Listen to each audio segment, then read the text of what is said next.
আসসালামু আলাইকুম। আশা করি আপনারা সবাই ভালো আছেন। চলে আসলাম একটা নতুন ভিডিও নিয়ে। আমরা গিয়েছিলাম গাজীপুর শিমুলতলিতে অবস্থিত ক্ষুদ্র ও কুটির শিল্প মেলায়।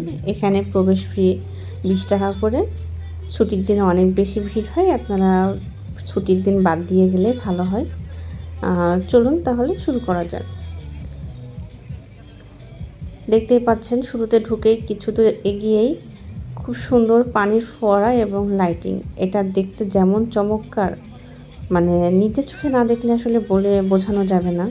খুবই সুন্দর ফোয়ারাগুলো, ডান্সিং ফোয়ারা ছিল, খুবই সুন্দর লাগছে, দেখতেই পাচ্ছেন।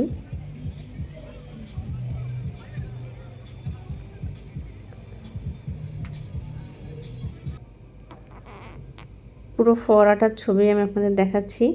আর লাইটিংগুলো দেখেন কত সুন্দর লাইটিং, খুবই সুন্দর লাইটিং। এখানে বেশ কিছু খাবার ছিল, চিংড়ি ফ্রাই, এটা টেস্ট করতে পারেন, চিংড়ি ফ্রাইটা ভালো ছিল।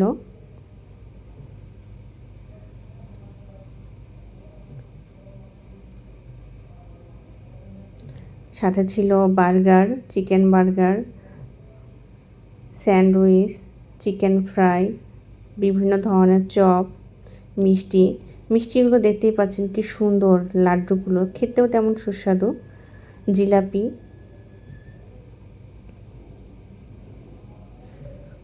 সবথেকে মজার ব্যাপার কি, এখানে রয়েছে বালিশ মিষ্টি, বড় বড় মিষ্টি, এবং একটা মিষ্টি ওজন প্রায় 1 কেজির উপরে।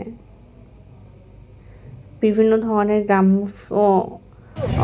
মিষ্টিগুলো ছিল, শীতের পিঠা ছিল, পিঠাগুলো অনেক সুস্বাদু, আপনারা একবার চেষ্টা করতে পারেন। দেখতে পাচ্ছেন পিঠাগুলোকে দেখতে যেমনটা সুন্দর লাগছে, খেতেও ততটাই সুস্বাদু ছিল।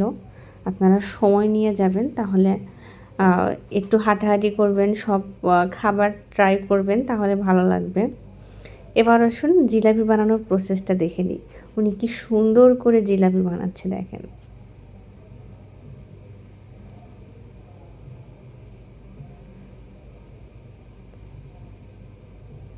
জিলাপিগুলো কি সুন্দর হয়ে ফুলে যাচ্ছে, দেখতেই পাচ্ছেন।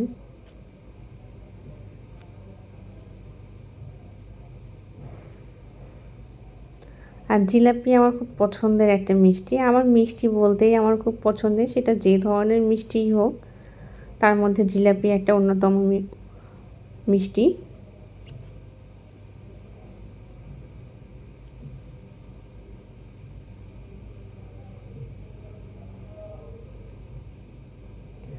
সুন্দর করে ঘুরে ঘুরে যাচ্ছে, উনি কি সুন্দর করে উল্টিয়ে পাল্টিয়ে এটা ভেজে নিচ্ছে।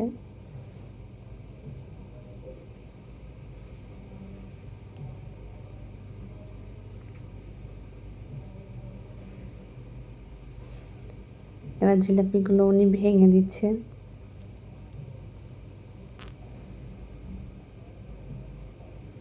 সবগুলো ভাজা হয়ে গেছে, এবার উনি উঠিয়ে নিচ্ছে,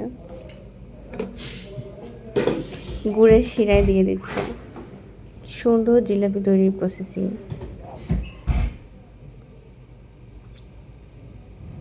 এবং গরম গরম পরিবেশন করছে, দেখেন গরম গরম জিলাপি খাওয়ার মজাই আলাদা।